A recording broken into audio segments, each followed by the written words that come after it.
Oke, halo, assalamualaikum warahmatullahi wabarakatuh. Annyeonghaseyo teman-teman yang melihat video ini.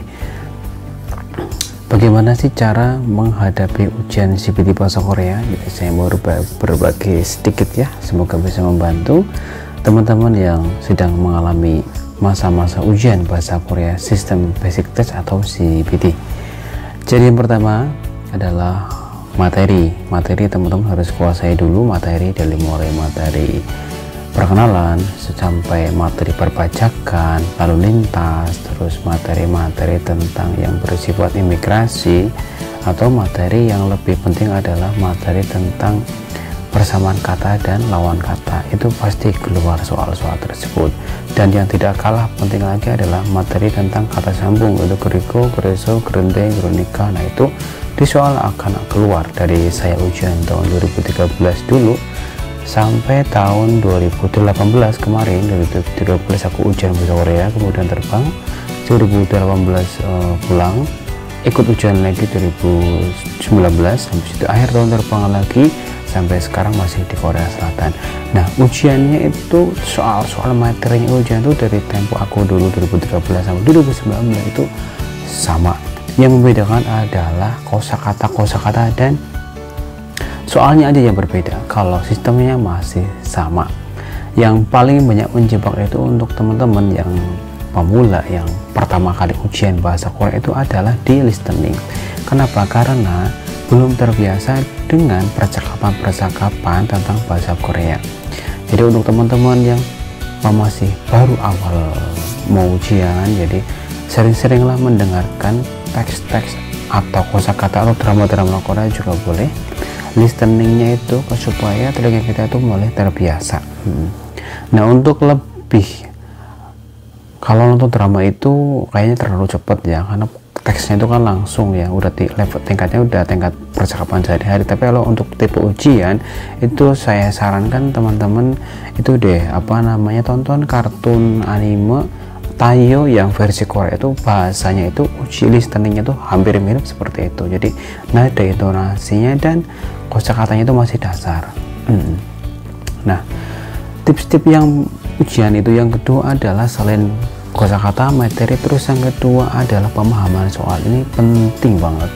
Pernah nggak sih teman-teman ketika di LPK ada ya teman-teman sendiri itu nilai ketika ikut tryout, ikut ujian, ikut tes di LPK tentang mengerjakan soal, tetapi nilainya tinggi banget ya.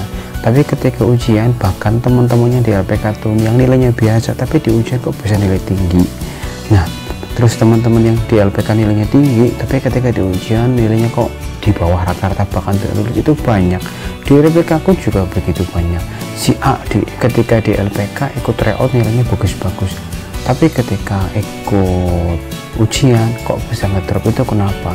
Itu bisa jadi karena pemahaman soalnya. Jadi saya sarankan untuk teman-teman yang di LPK ya, yang di LPK itu ketika mengerjakan soal itu janganlah mencontoh atau nyontek ke teman tetangga sebelah, itu jangan. Kemampuan teman-teman sendiri tuh diasah di situ. Itulah fungsi dari tryout ketika di lembaga pendidikan bahasa Korea. Berapapun nilai Anda, teman-teman nilainya seberapapun udah nggak masalah, itu adalah kemampuan pribadi, jadi jangan nyontok, jangan ini. Nah terus pemahaman soal itu penting banget kan. Karena apa? Karena ketika dia, kalau kosakata banyak pun, kosakata banyak ketika pemahaman soal kurang, itu juga berpengaruh banget. Jadi sayang banget deh. Selain kosakata, pemahaman soal itu menurut aku tuh jauh lebih penting. Ketika ada soal, ketika paragraf pertama dan awalan sama akhiran itu soal, ini kok kosakatanya tuh tahunya cuman awal, tengah, sama akhir, tapi teman-teman bisa memahami arahnya kemana soal ini, tentu teman-teman bisa menganalisa. Saya 2019 terakhir kemarin dari 40 soal listening alhamdulillah sudah oke, 100%. Di reading aku tuh kena di pemahaman soal mengenai kata sambung, itu gereso, gerende, gernika, dan geriko. Nah disitu agak susah versi, karena ada mirip-mirip ya, ada yang mirip-mirip, itu yang susah itu di situ. Pemahaman orang Korea sama pemahaman orang Indonesia kadang beda. Betul menurut kita, tapi kenapa kok bisa salah gitu ya? Nah karena pemahaman soal yang berbeda.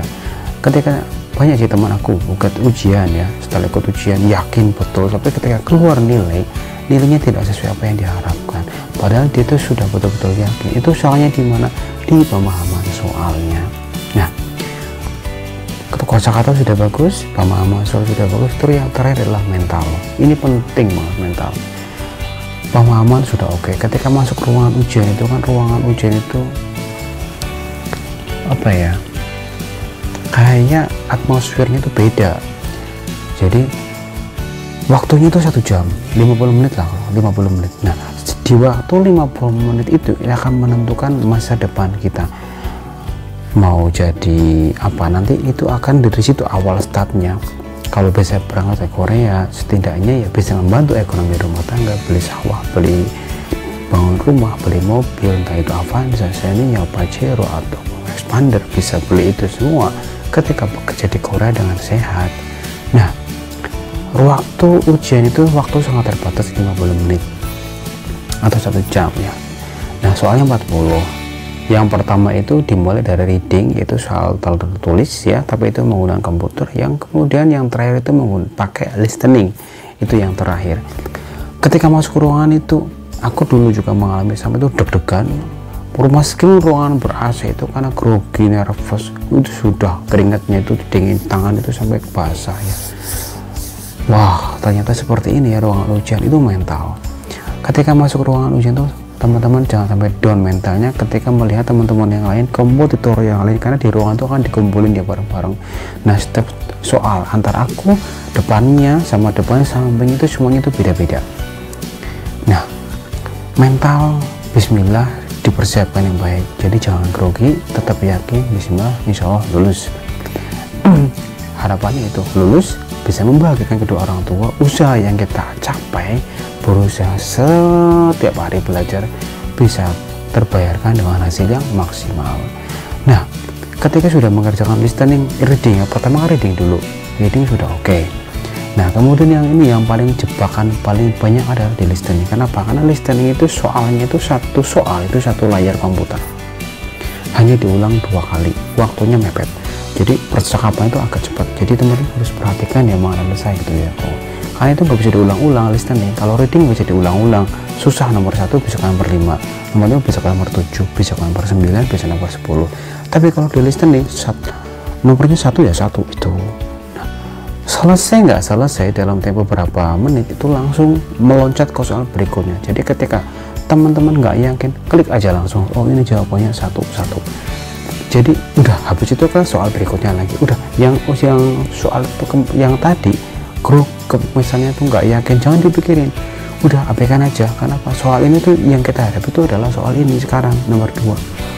Nah, udah oke, udah jawab cepet, udah jangan panik. Oh ini udah yakin begitu. Nah, itu bisa. Yang penting jangan panik. Ketika ada soal yang nggak tahu, udah diklik aja. Kalau misalnya kok lupa nggak ngeklik, udah jangan kepikiran tuh, aduh aku tadi nomor ini kok nggak diklik ya, ini gimana, buyar pikiran. Jangan, soal itu berjalan.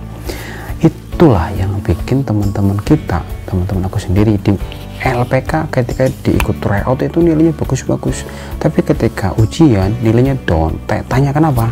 Di listening dia readingnya bagus, di listening dia hancur.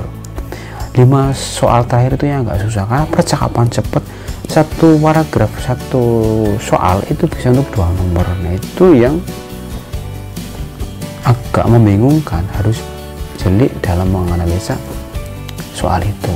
Jadi yang pertama adalah materi, yang kedua adalah pemahaman soal, yang terakhir itu adalah mental. Nah, kalau ini sudah oke, insya Allah untuk menghadapi ujian CBD bahasa Korea, insya Allah sukses dan berhasil. Kenapa sih Korea itu pakai sistem ujian? Karena peminatnya itu banyak. Dari 10.000 yang diambil kisaran berapa ya? 1.500 atau 3.000. Pesertanya itu banyak banget, sedangkan kuotanya sedikit. Kenapa? Karena dibagi dari beberapa negara. Ada Indonesia, Bangladesh, Vietnam, Kamboja, terus Thailand sekarang sudah mengirim, terus Uzbekistan ya, masih banyak, Sri Lanka, masih banyak negara yang lain, ada Filipina gitu ya.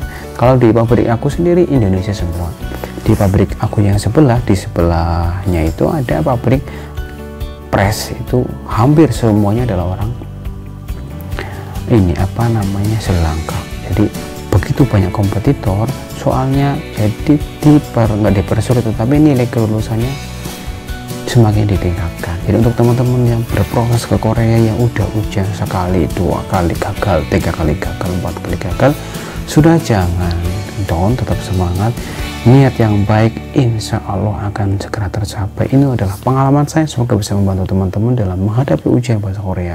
Dan yang sudah lulus, yang sudah prelim, semoga cepat terbang ke Korea. Untuk tahun 2021 ini memang agak depending karena ada masa pandemi corona ya, jadi sementara dihentikan. Harapannya besok sudah, semoga coronanya sudah menurun, jadi teman-teman yang di rumah sudah belajar bahasa Korea bisa segera terbang ke Korea Selatan untuk membantu ekonomi keluarga, rumah tangga, orang tua, istri, anak, dan sebagainya. Oke, terima kasih video ini, semoga bisa membantu teman-teman yang melihat, yang berencana ke Korea Selatan. Terima kasih, Suku Haseo, dan saya Mas Suna. Terima kasih, wassalamualaikum warahmatullahi wabarakatuh.